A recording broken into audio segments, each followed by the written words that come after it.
Okay guys, here we are once again. We're on a flat black screen. I'm going to boot up the machine with the new hard drive in it right now. Fire it up by hitting the power button, and we'll watch and see what we get. And this is what we get when we have we currently have no operating system. So we're going to boot it up, and it's going to look for an operating system. It's not going to find one. So let's see what we get. Takes a few moments. We will see some information from the BIOS, which is the basic input-output system, I believe it's referred to. It's a term that's been around for a long time. And it is taking its time. I would have expected to have something by now. You never know what kind of problems you're going to run into when you're doing this stuff. Sometimes it goes very smoothly. Sometimes it does not go very smooth. So it looks like we might have a problem. It just takes a few minutes to have a look and see if we can find out what happened. We'll check that right now. First off, we need to make sure we have power and that the machine is actually on. And the best way to do that is to listen for the fan or look to see if you can see the fan moving. Right now the fan is moving. Okay, so I know what the problem is, guys. I can tell you right now. I do have, I've got 3 monitors. Okay, one would be a primary monitor and the others would not be the primary. Right now, one of my monitors is off, and I do believe that's the primary one. There you go. That's the one where we should see a message. That's the first one that's going to have something show up on it. As you can see right there, it says, has a message at the top. And what that's telling us is that reboot and select the proper boot device, or insert boot media into a selected boot device and press a key. So right now we do not have a boot device.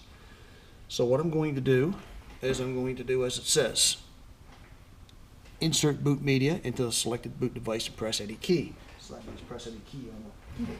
So I'm going to go over here to the box. I'm going to pull out that little USB device that has the Windows media on it. I'm going to bring it back. That's this guy here. We came with our Windows package. That's supposed to have Windows 10 on it. I'm going to peel the little sticker off, or it back at least, so it's out of the way for the moment. And I'm going to plug the USB device in the back. In the back here, we need to find a spot, an empty USB spot. I'm going to pull a little zip drive that I had in there for pictures and stuff out, and I'm going to plug the Windows boot media in there instead. I'll try to. It's a little bit tricky. It's in the back there. It's hard to reach. See if we can get you guys around. We can see what I'm doing here. So if we go down in here where I just pulled that USB guy out, we'll plug this one in. And we'll try to plug it in. I might have it backwards or something. Sometimes if you can't get right to it, it's hard to see. There we go. So the boot device has been plugged in. It's right beside this is a USB network card. And I plugged the booting media right in the back there. I'll show you guys by giving you a little light on the subject. That little blue thing you see there is the zip drive or USB drive that has the boot media on it, and it's plugged into the USB. So I've got 1, 2, 3, 4, 5, 6 USB slots.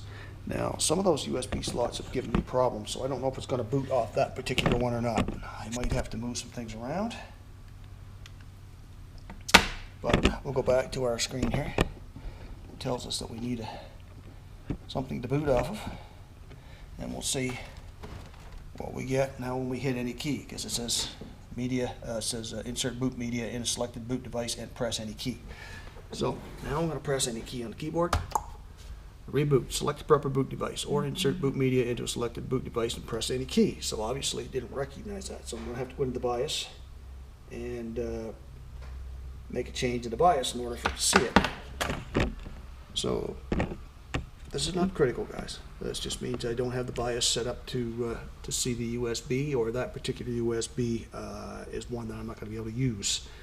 Like I said, there's 6 on there, so we will find one that works.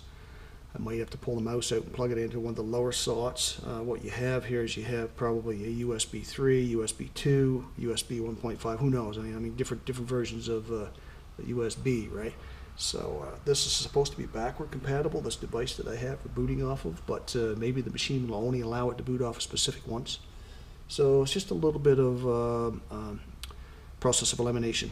So what I'm going to do first off is I'm going to go into the BIOS, and that means I'll have to shut the machine down, let it start up again with that monitor on so I can see what's going on. It'll give me the option to boot it into the BIOS, and I'll show you guys how that works.